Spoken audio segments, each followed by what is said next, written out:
all for the attendance of this session, and I will leave the floor to Cesare Gridelli for next session. Cesare. Thank you. Thank you. Bye-bye. Ciao. Ciao. Bye. Hi, good afternoon to everyone. It's my pleasure to have all of you here in this session dedicated to early stage. And in particular, we will front the treatment with targeted therapies in early disease, in particular the role of neoadjuvant target therapies, the role of adjuvant target therapies. Please, we can start with the first talk by Shura Ramalingam that will deal with the neoadjuvant target therapies in early stage non-small cell lung cancer. Please.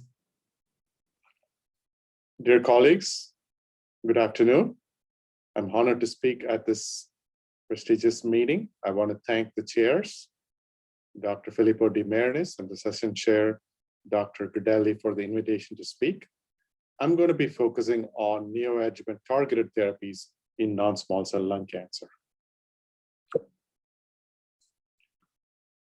These are my disclosures. So we've made tremendous progress in the treatment of non-small cell lung cancer in recent years. You're going to hear a lot of this throughout this meeting. Specifically, when you look at targeted therapies and immune checkpoint inhibitors, these have resulted in improved outcomes for patients with advanced stage non-small cell lung cancer. We've seen high response rates, progression-free survival, and overall survival. Now, in metastatic disease, we've seen improvement in overall survival. The question is, do these therapies improve overall survival when used in earlier stages of the disease? We have some suggestion that there are favorable outcomes. In stage 3 locally advanced disease in the Pacific trial, we saw improvement in overall survival when durvalumab was administered after chemoradiotherapy. Now we've seen results of adjuvant osimertinib in the ADAURA trial, which you will hear from Dr. Herbst later today, showing favorable disease-free survival in a very robust manner. We've also seen recent study at the EMPOWER-10 trial, which showed that adjuvant immune checkpoint inhibition results in improvement in disease-free survival. We still do not know whether these will translate into durable cures, but that is something that we all anxiously await the results of. Now, when we talk about early stage non-small cell lung cancer, one of the things that we're very aware of is micrometastases is common and it occurs very early. This is why even with stage 1 non-small cell lung cancer, after surgical resection, 5-year survival rate is only in the order of 65 to 70%. Over the past 15, 20 years, we've learned that adjuvant chemotherapy improves overall survival, but to a very modest extent, somewhere in the order of 4 to 5%, absolute improvement in 5-year survival rate. This has clearly generated a lot of interest in looking at neoadjuvant therapy. There are many advantages to using neoadjuvant approaches. One, when you give neoadjuvant therapy, you're able to complete the planned duration of therapy. We know that when you try to give adjuvant therapy, only about 60, 70% of the patients even complete the 3 to 4 cycles of chemotherapy. The other advantage is that because micrometastases happens early, instituting therapy early on in a systemic manner will potentially have a greater impact on controlling the micrometastatic disease. So for that reason as well, neoadjuvant therapy is helpful. We can also have a quick readout on whether this is successful or not because we have the tumor still in the patient. So if it's responding on the scans or during the time of surgery, you know that systemic therapy is effective for that particular patient. While there are all these advantages, there is still no evidence that preoperative therapy is superior to postoperative therapy in non-small cell lung cancer. Part of the reason neoadjuvant studies are not easy to execute are listed in this slide. One, it clearly requires a multidisciplinary setting. Everybody has to be on board, the surgeon, the medical oncologist, the radiation oncologist, pathologist. Even if one of them does not agree with the plan of neoadjuvant therapy, then it becomes hard to do. Often these may require an additional biopsy, which from a patient perspective is not favorable to them.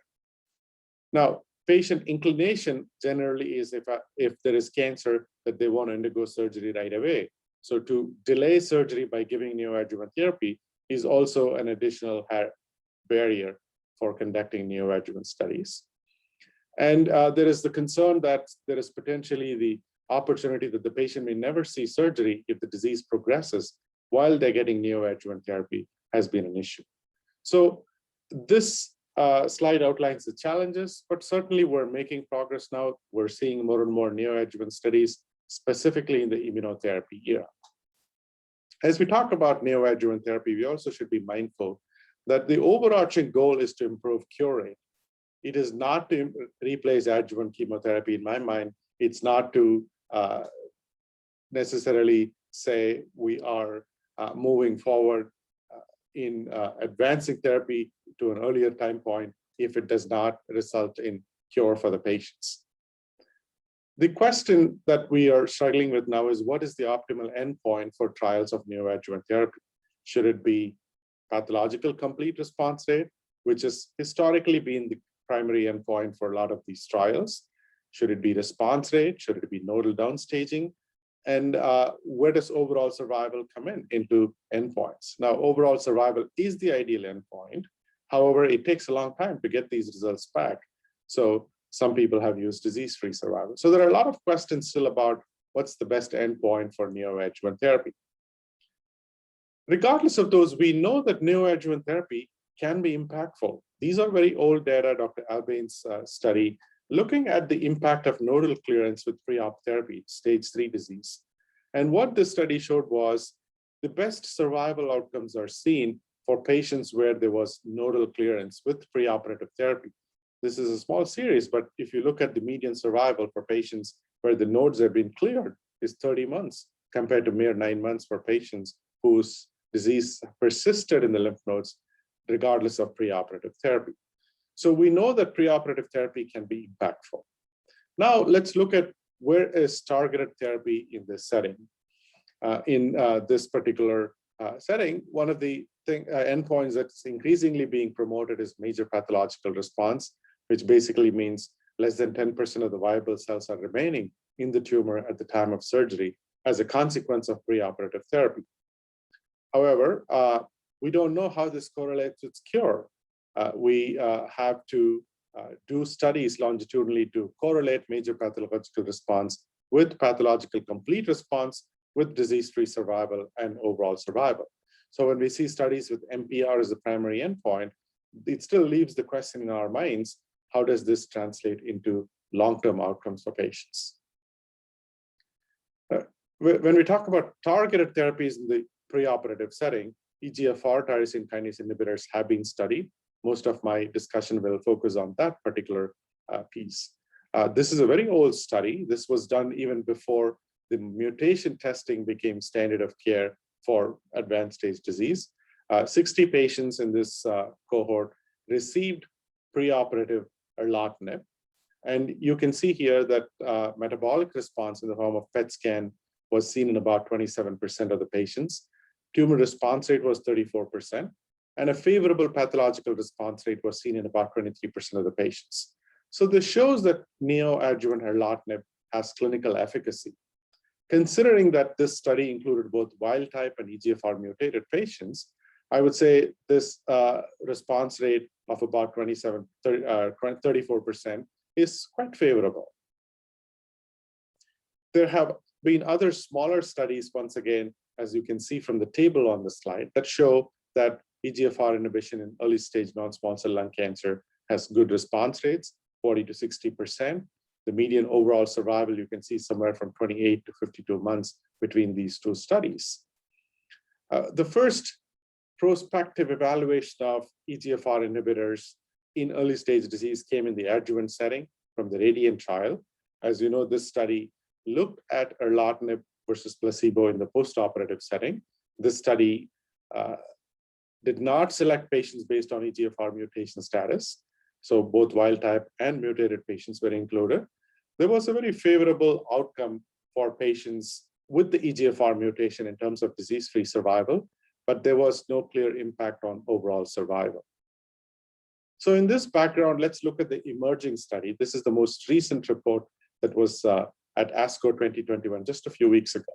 This was presented by Dr. Yilong Wu. This is a randomized phase 2 trial for stage 3A N2 disease. Now, in this study, N2 disease was confirmed by either mediastinoscopy, EBUS, or PET-CT scan. These patients had an EGFR mutation.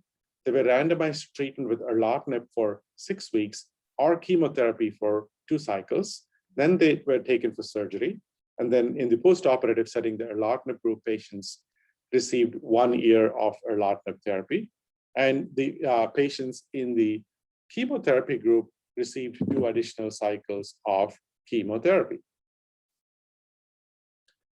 They randomized 72 patients, 37 were randomized to the erlotinib group, and 35 were randomized to the gemcitabine plus cisplatin group. One of the things that you will see here in this flow sheet is that of the 37 patients assigned to erlotinib, only 31 underwent surgery.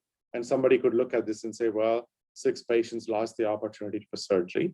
But in the control group, out of 35 patients assigned to receive chemo, only 24 underwent surgery. So there is an attrition. And my view is those are patients who have biologically aggressive disease. Even if they had upfront surgery, these are the patients who would have progressed likely very early on. All the patients were included in the intent to treat population. This is the table summarizing the baseline demographic characteristics of patients. There were slightly more patients with multi-station N2 disease in the erlotinib group compared to the chemotherapy group, where there were more patients with single-station N2 disease. One interesting observation here is there were more patients with exon 21 in this study. Typically, we see in advanced stage disease, 2 out of 3 patients have exon 19 disease, and the other third have exon 21 disease between the 2 mutations. So there's a slightly higher proportion of exon 21s. I would also point out that about 30% of the patients had N2 disease only confirmed by PET-CT, not tissue-based. So we know that there is some potential false positivity in PET-CT positive patients. So that's a caveat to keep in mind. The primary endpoint for this trial was response rate. And in fact, the response rate was higher with erlotinib, 54% versus 35%. So the trial showed that preoperative erlotinib had very good response rates.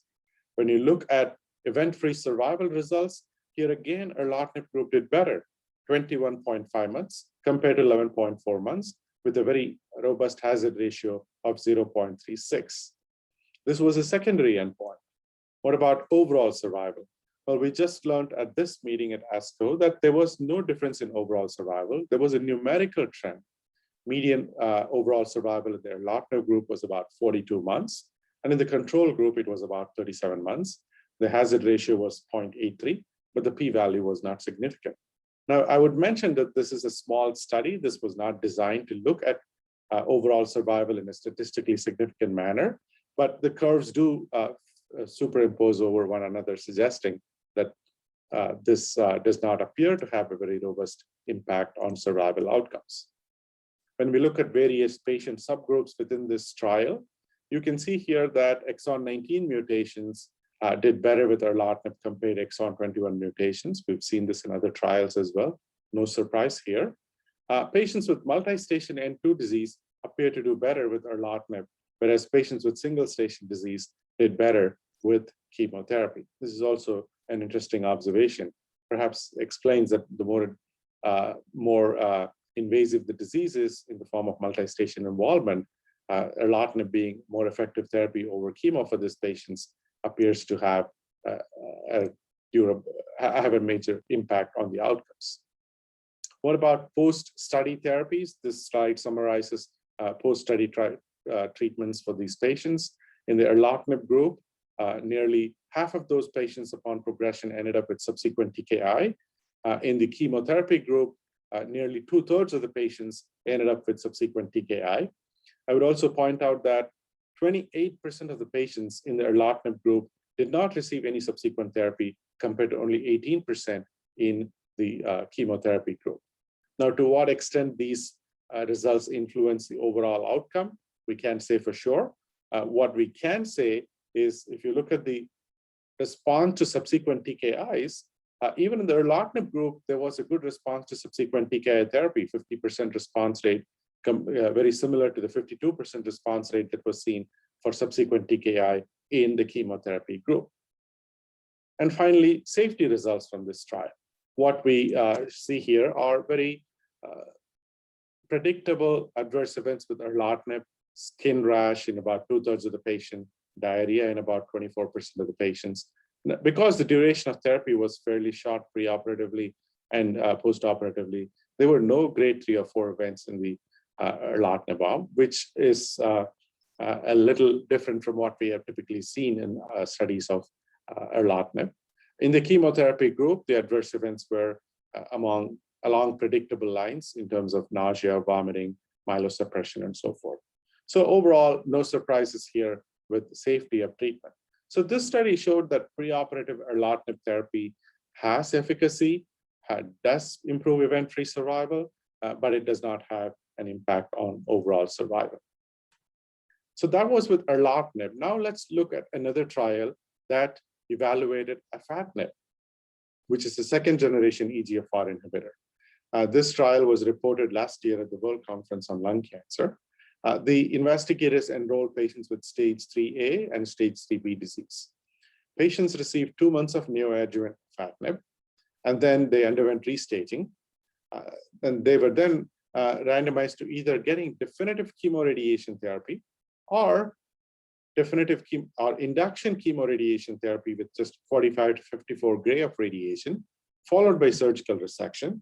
And then patients went on to receive adjuvant afatinib for 2 years. The overall study population is listed here. The estimated sample size for this trial was approximately 30 patients. However, accrual was slow, and they had to close the study for accrual with 19 patients having been enrolled. So the data cutoff for this analysis was as of August 2020. If you look at the patient baseline characteristics, more women, no surprise here because of the prevalence of EGFR mutation in women. The exon 19 deletions accounted for 63% of the patients. Nearly half the patient, 2/3 of the patient had stage 3A disease, and the remainder had stage 3B disease. Neoadjuvant afatinib was associated with approximately 60% response rate. You can see here that the primary endpoint was assessed after 2 months. The waterfall plot shows deep responses in nearly half the patients. What about safety? Nearly half the patients required dose reduction of afatinib from 40 to 30 milligrams. The adverse events were along predictable lines: skin rash, diarrhea, mucositis. 2 patients experienced grade 2 pneumonitis. There were no treatment-related deaths.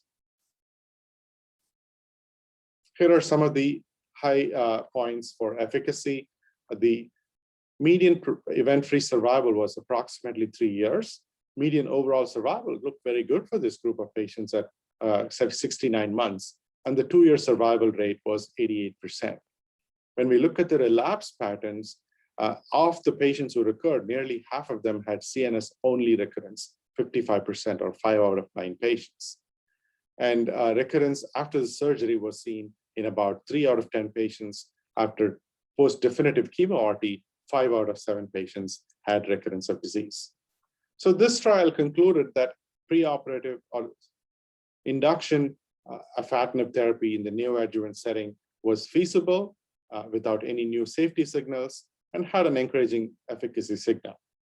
The high CNS recurrence rate of 55% does align with what we've seen in early stage disease patients where with EGFR mutation, where brain recurrences are a common problem. So this trial again confirmed that preoperative EGFR TKI therapy could be beneficial. So where is the field at right now? Well, the NEO-ADAURA trial is looking at osimertinib in the preoperative setting. This is a report of trials in progress by Dr. Suboy and colleagues at the World Congress last year. You can look at the rationale for this trial. We know osimertinib is effective in metastatic disease for EGFR exon 19 and 21 disease. It has high CNS activity and it's well tolerated. Furthermore, we've seen In the ADORA trial, it improves disease-free survival in stage 2 and 3A patients and stage 1B patients. So it's clearly effective in the setting. We've seen some promising results of EGFR TKI plus chemo in 2 large studies conducted in Asia. So all of these contribute to the study design here, where patients with resectable stage 2 and stage 3 non-small cell lung cancer are enrolled. These patients will have exon 19 or 21 disease. They will be randomized to 1 out of 3 arms, placebo with chemo for 3 cycles, osimertinib plus chemo for 3 cycles, or osimertinib alone. Then patients go for surgery and then adjuvant therapy. The endpoints of this trial are shown here. Major pathological response is the primary endpoint, event-free survival, and pathological complete response are secondary endpoints. Obviously, disease-free survival and overall survival will also be evaluated. Finally, with regards to ALK-positive patients, there was one study that looked at stage 3A and 2 disease patients. 11 patients were enrolled. Crizotinib was given at 250 BID. There was partial response in 10 out of 11 patients. So even in ALK-positive patients, neoadjuvant therapy could be helpful. Unfortunately, a definitive effort to look at induction or neoadjuvant EGFR or ALK inhibition that was undertaken by RTOgene Alliance had to be closed early due to poor accrual. So in conclusion, what we can say is neoadjuvant target therapy is feasible. It has efficacy in terms of response rate or improvement in disease-free survival. However, we have seen minimal impact on overall survival results until now. It is our hope that with the advent of adjuvant targeted therapy, thanks to the ADORA trial, there will be greater enthusiasm to look for neoadjuvant approaches for patients with driver mutations. I want to thank you for your attention.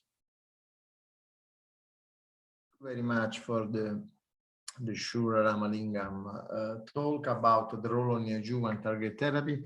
And so I think I have some comments, just and then we can also hear Filippo what's his opinion about this. And now we have also Roy. Hi, Roy. Hi. Professor Roy Eves can be, however, contribute to discussion about the neoadjuvant target therapy. A question for all of you.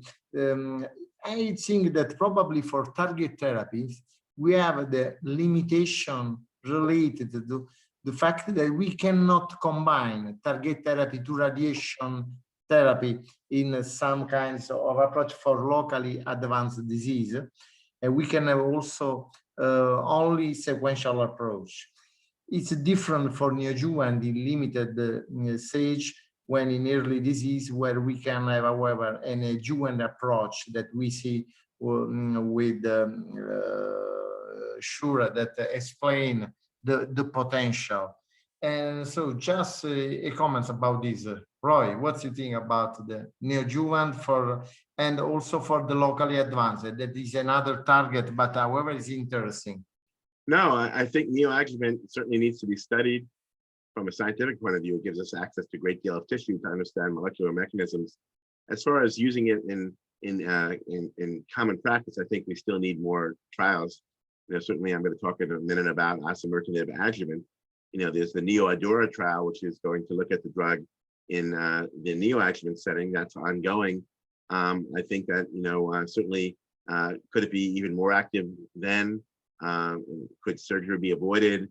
Could it allow for lesser surgeries? I think these are all questions that will have to be asked. But right now, I think it's all just a clinical trial question. Okay. Filippo, you can.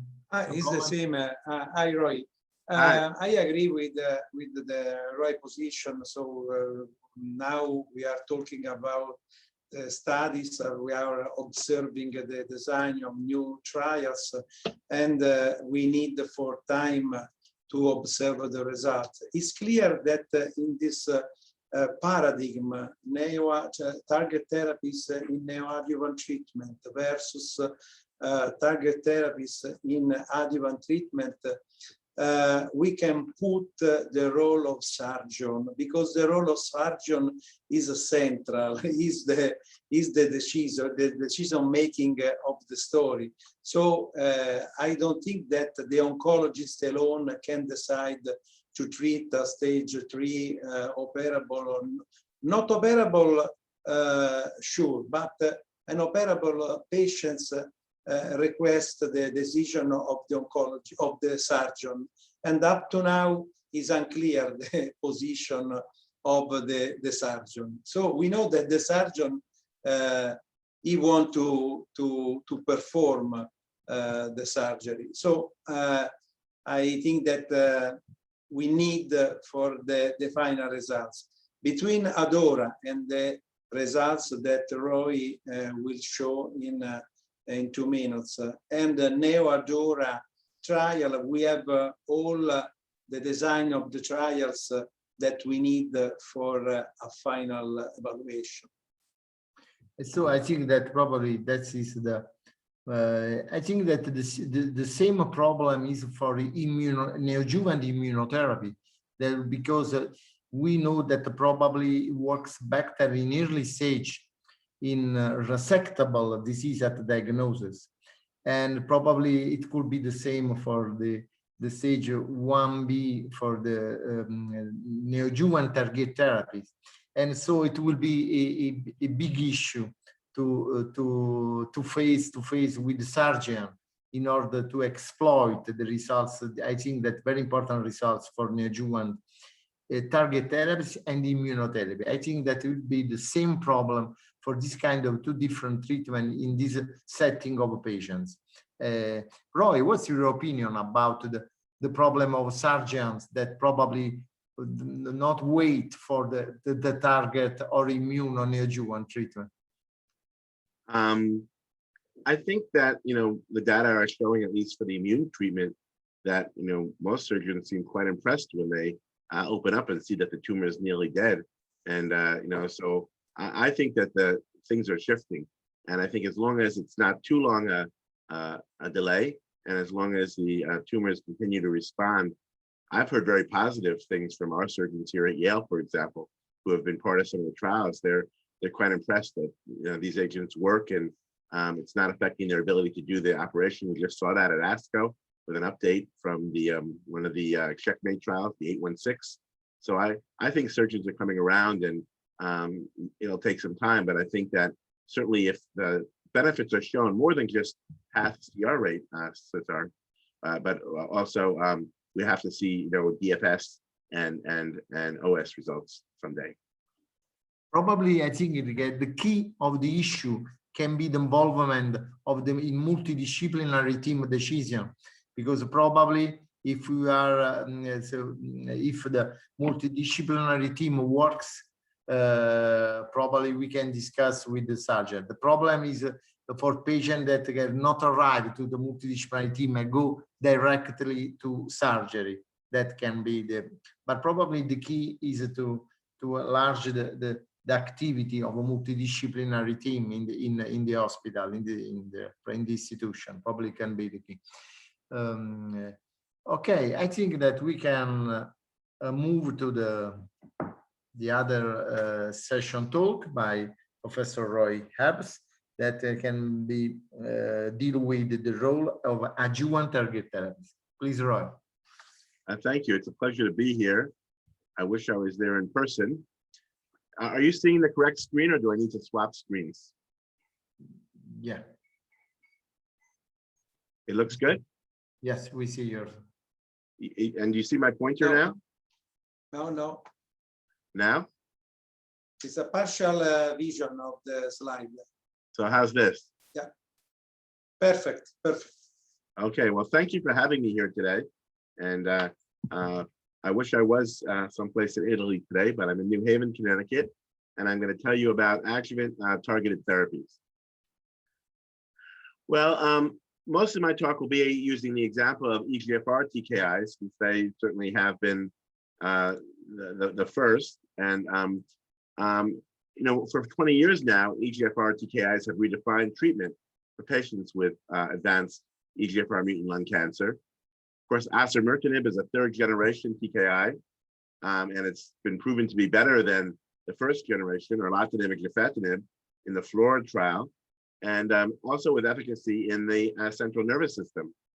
And we know that the efficacy and safety of these agents make them suitable for using them in more early disease in the adjuvant setting. And you can see the first EGFR inhibitors went into the clinic in the late 90s, and you can see over the course of now 20 years how things have truly moved from second line to first line to the third generation drugs, and now I'm going to tell you a little bit about adjuvant therapy. Well, why is it? We've already been talking about it. Lung cancer, of course, is a major problem, but non-small cell lung cancer is 85% of cases worldwide, and 30% of patients have resectable disease. And you can see stage 1B, 2, and 3 are represented here. Of course, the staging is a moving target. I sit on the IASLC board, and we're actually working on the 9th edition of the staging right now. Now, if you look at outcomes, they can clearly be improved. Of course, surgery is the primary treatment. We've been talking about that. Adjuvant cisplatin-based chemotherapy is recommended for patients with resected stage 2 to 3A and select patients with stage 1B disease. You can see results of large randomized trials, and meta-analysis showed a 5-year overall survival benefit with adjuvant chemotherapy, but it's small. The hazard ratio is 0.89. DFS also favored adjuvant chemotherapy, 0.84. So there's both a DFS and an OS benefit, but they're small. And look down at the schemas on the bottom.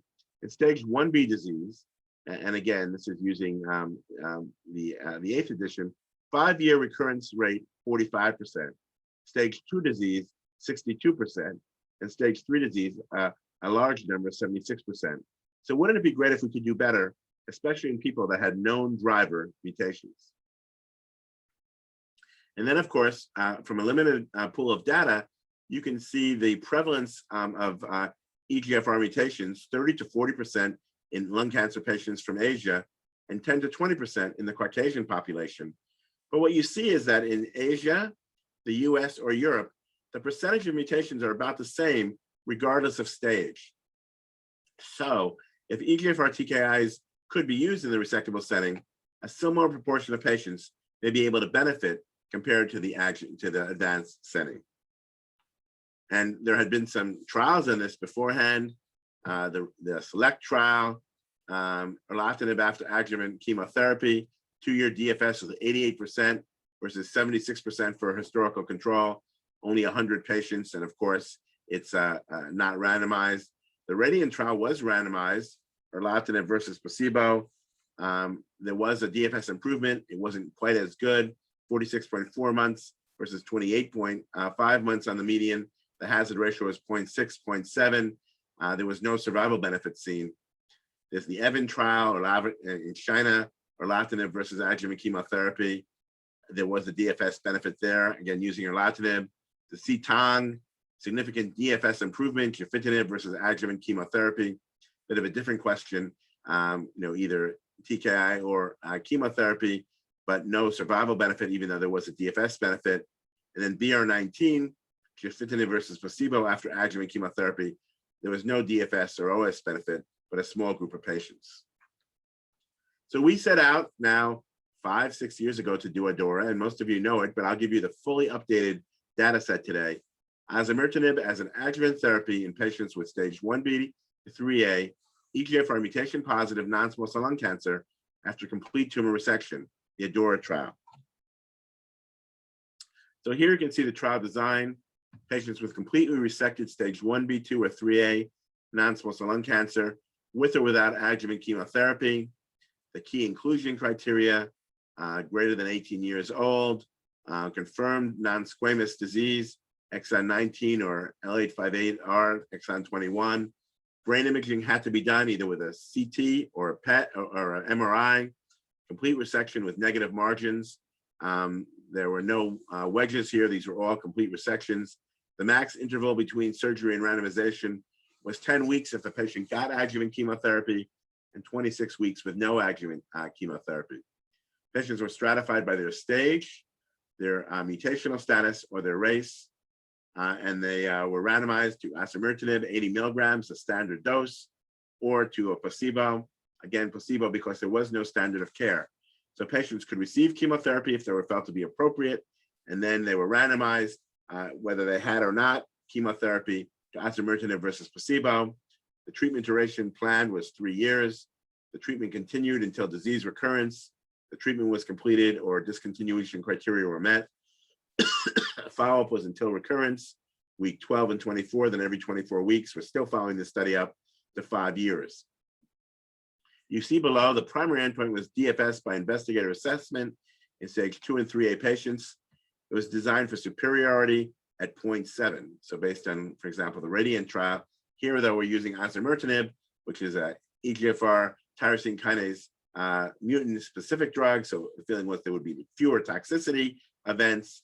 It would have better CNS penetration. Survival secondary endpoints were DFS in the overall population, landmarks at 2, 3, 4, and 5 years, overall survival, safety, and health-related quality of life. Following an IDMC recommendation, the study was unblinded early due to efficacy. We didn't expect to have the results of this until next year, but the safety committee saw that the DFS was looking quite good, and they decided that they would talk to the lead at the company and to our steering committee, and the unblinding occurred only after all patients were followed for at least 1 year, but at a very early point in the analysis. And you can see the inclusion criteria and the exclusion criteria. I've just gone through this. I'll just point out post-operatively stage as 1B to 3A. There was no radiotherapy allowed, no neoadjuvant chemotherapy involved, no prior treatment with TKIs or CYP3A4 inhibitors because of the interaction with the drug. I mentioned only the 2 mutations. Here's the time between treatment, between surgery. You have 10 weeks if there was no adjuvant chemotherapy given, 26 weeks if you did. I'll show you how the breakup of that in a second. And then I think I've gone through everything. No segmentectomies or wedges. It had to be a complete resection, MRI or CT of the brain prior to surgery. And of course, we didn't put anyone on with other problems. Well, here's the demographics. And you can see that equally balanced between the osimertinib and the placebo arm, more women than men. That makes sense for an EGFR mutated population. You can see the median age about the same. Smoking status, most non-smokers about the same in both groups, but there were some current or former smokers. About 2/3 of the trial was accrued in Asia. Most of the patients had performance status 0. A third had performance status 1. This is important. The brain imaging was equally in both groups. MRI, CT, MRI, CT, pretty much the same in both groups. The staging at diagnosis, you can find the 8th edition staging in the FDA report. We analyzed by 7th edition staging, 1 to 1 to 1, equal in both groups. Almost everyone had adenocarcinoma. A few were NOS, and the mutational status, 55% in both groups, exon 19 deletion. And this is very important. Adjuvant chemotherapy, 60-40, equal in both groups. So all this came out in the randomization. Well, here are the results, and it's about a year since I first showed these publicly at ASCO 2020.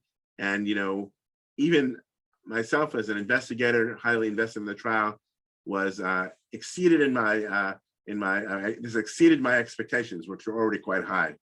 Because here you can see the primary population of stage 2 and 3A. You can see that the hazard ratio is 0.17 and 83% improvement in outcome. Then if you add in the stage 1Bs, this was a secondary analysis. We were a little bit worried about the 1Bs because we knew that they would be more likely to not benefit, but still hazard ratio 0.20, highly significant, and 80% improvement. The top blue curve being the osimertinib, the yellow being the placebo. Pretty impressive results. If you want to look at it by stage, I told you in the 1Bs, you can see the 1Bs, the hazard ratio is 0.5. The 2s, the hazard ratio is 0.17. The 3s, the hazard ratio 0.12. You can see the Kaplan-Meier by stage. Of course, the stage 3 benefits the most. That's what you would always assume. The most advanced disease benefits more. Here you can see the forest plot. Everything is to the left, favoring osimertinib, whether it be sex, age, smoking history, race, stage, mutation status, or presence or absence of adjuvant chemotherapy. Everything clearly to the left, favoring osimertinib. It was really a home run type of study. Well, here's the early snapshot on survival. This is all we're going to have for a couple of years now. There's been an agreement made with regulatory authorities to take another look at a certain maturity level. But we can see right now at 5% maturity, very, very early, hazard ratio is 0.4, the blue being the osimertinib versus the placebo. Of course, we need to follow this trial for survival, but it's way too early, but at least trending in the right direction. So additional considerations after the first presentation: sites of recurrence, local versus distant, sites of disease recurrence, including CNS disease, but of course we're interested in the liver, the bone, the other lung. What were the subsequent therapies? We're still working on that right now. And quality of life, I'll show you that in a second. And then of course, sites of recurrence for lung would be brain, liver, bone, other lung. So local regional recurrence is associated with a longer post-recurrent survival than distant recurrence. I think that makes sense. You know, you can actually radiate a local regional recurrence, prevent or do another surgery. Preventing CNS recurrence is an area of unmet need, and we specifically are going to focus in this analysis on the brain and the CNS. CNS is a common site for recurrence in patients with EGFR mutated non-small cell lung cancer. In the adjuvant radiant study, 37% of recurrence was in patients with who had CNS involvement. Osimertinib has been shown to achieve clinically significant exposure in the brain compared with other EGFR TKIs and has shown greater penetration of the blood-brain barrier. In the advanced non-small cell lung cancer setting, first-line osimertinib demonstrated a superior overall survival and a 52% reduction in risk of CNS progression compared with erlotinib and gefitinib. So the best drug to target the brain. Well, here you can see sites of recurrence. This was presented by my colleague. I was very fortunate on the steering committee to work with two wonderful colleagues, Yi-Long Wu and Masahiro Suboi. So Masahiro presented this in ESMO plenary, and you can see 11% of patients in the osimertinib arm had DFS events. So here you can see in the purple, with only 38% of patients having metastatic recurrence, compared with 61% of patients in the placebo arm. So you can see 11%, 38% of patients here had metastatic disease versus 62% here.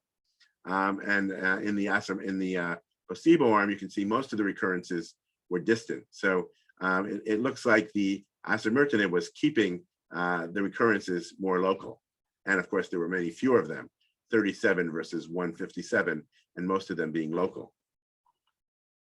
When you look at where the recurrence occurred, as I already sort of foreshadowed, if you can see 46 versus 11, placebo, osimertinib versus placebo, lung, lymph nodes, brain 10-1, bone 8-1.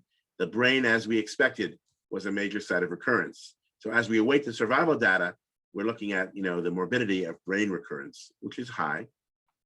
And then if you look at CNS recurrence, it was 10% in the placebo arm, but only 1% in the osimertinib arm.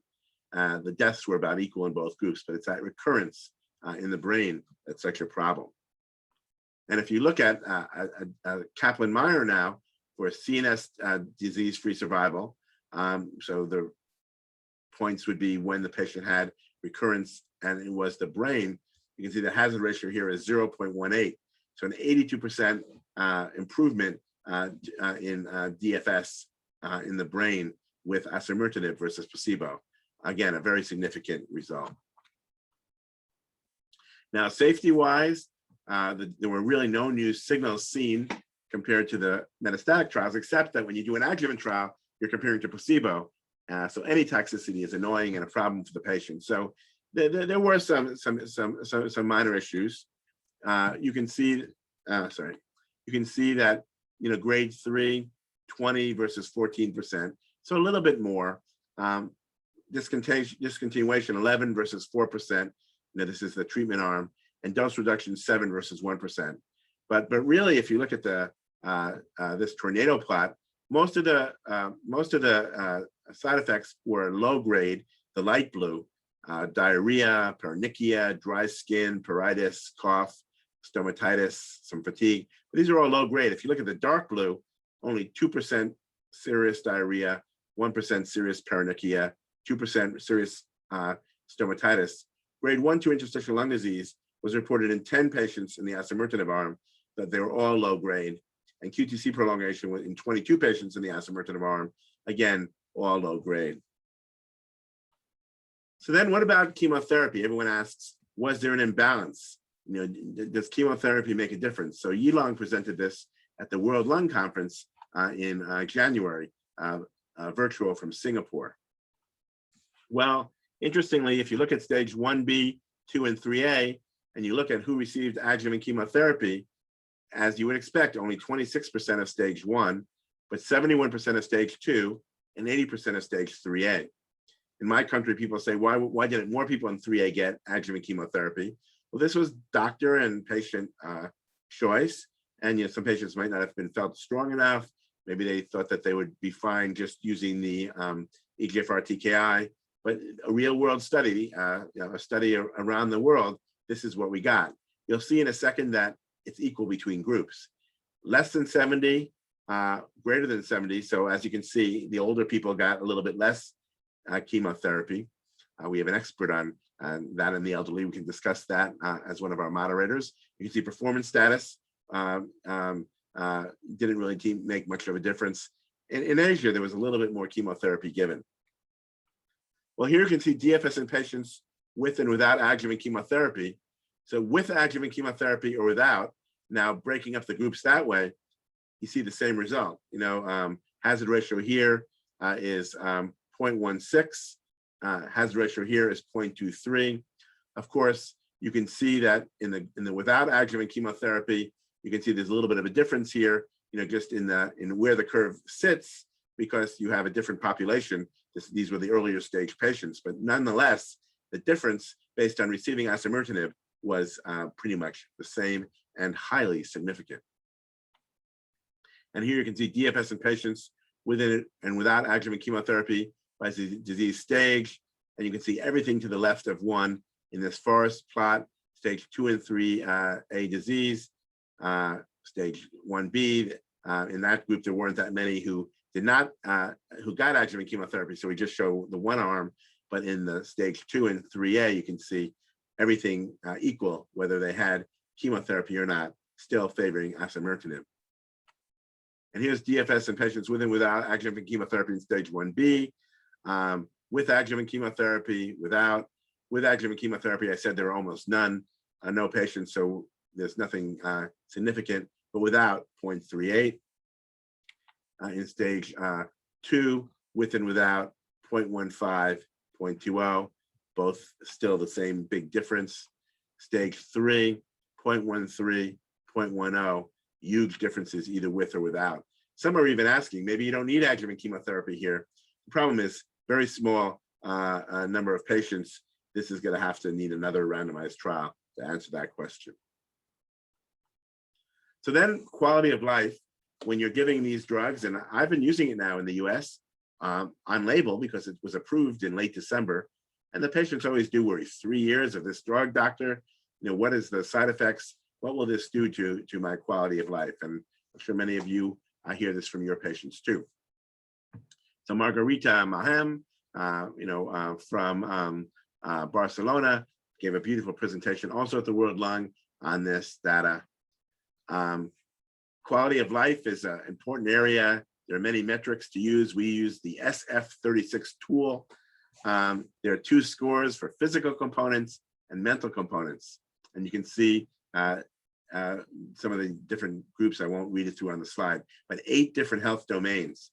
And we got the data at the time of surgery, at randomization, week 12, week 24, and then every 24 weeks until disease recurrence. One of the weaknesses, at disease recurrence, we sometimes lost the ability to follow the patient. Here you can see over time compliance rates with the SF-36 were high, greater than 85% in both the osimertinib in blue or the placebo arm. Very good compliance. I've got to really thank the team from AstraZeneca and all the investigators. This was done in like 8 or 9 different languages. The baseline T-scores are shown here. This is basically just showing baseline scores were comparable between the 2 arms. Osimertinib in blue, placebo in orange. So we started out pretty even, and the majority were pretty comparable to the mean in a general population, a little below. Remember, these patients had just had some surgery.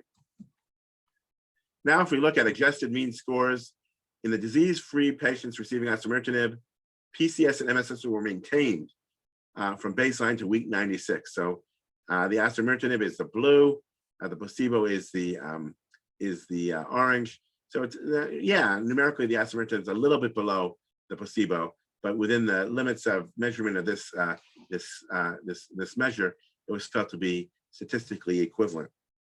Then here's some numbers. Everything's down a little bit, but it's not within the range based on this score, which has been used for many years to suggest that there was any major detriment in quality of life.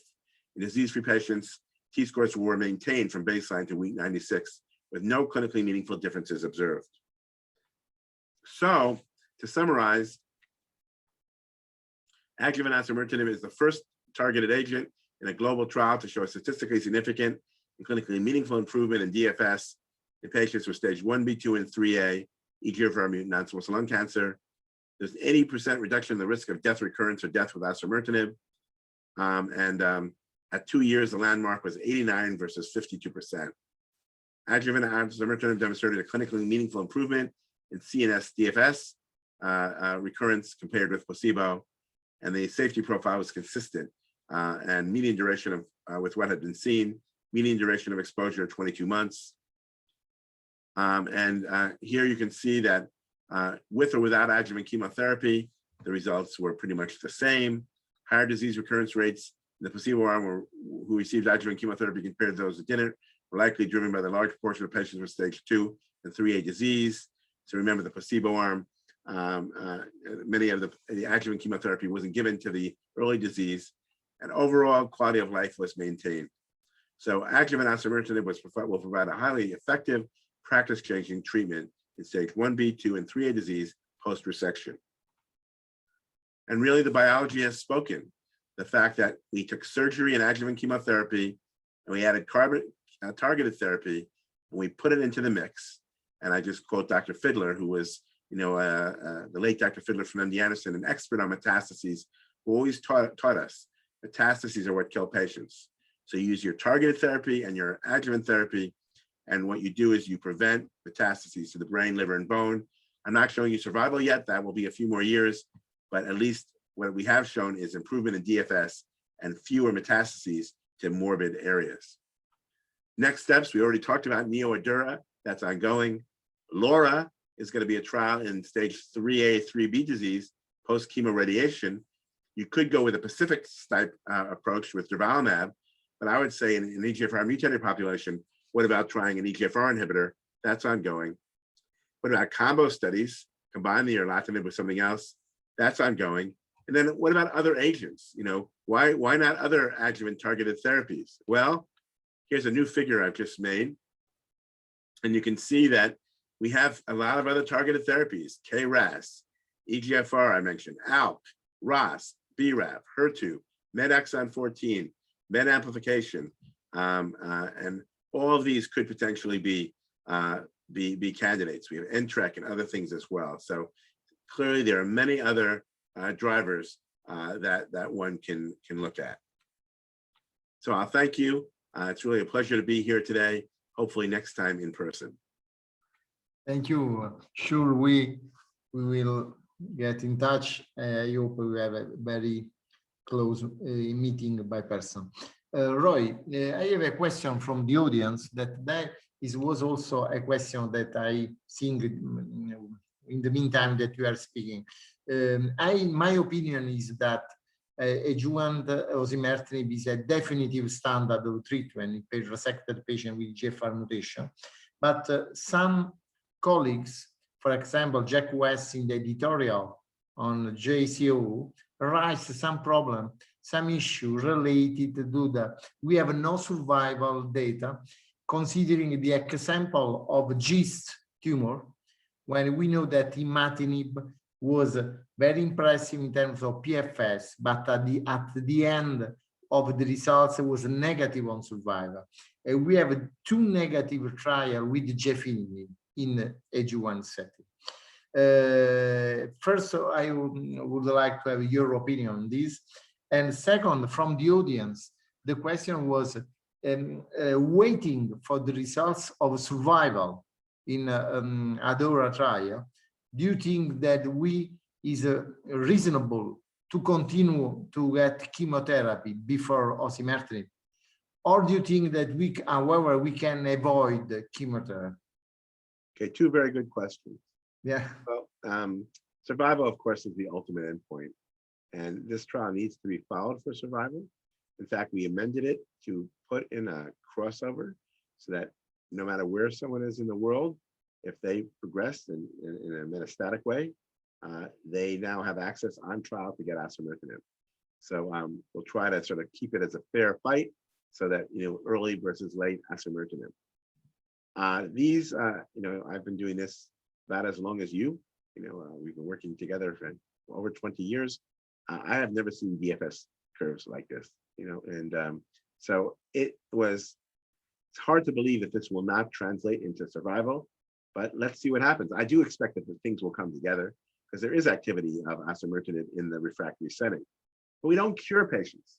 I don't know about you, but I've never, and I just saw a patient this morning, I've never, unfortunately, cured someone with an EGFR TKI, but maybe we can do that in the early stage because, we're got fewer cells, less heterogeneity, fewer resistance mechanisms. We know osimertinib being a 3rd generation is cytotoxic and cytostatic. So maybe this will cure. So that's my belief. Even if survival is diminished or not there, which I would highly doubt, but I'll be waiting for the result with everyone and hopefully see you at ESMO or ASCO to present it someday.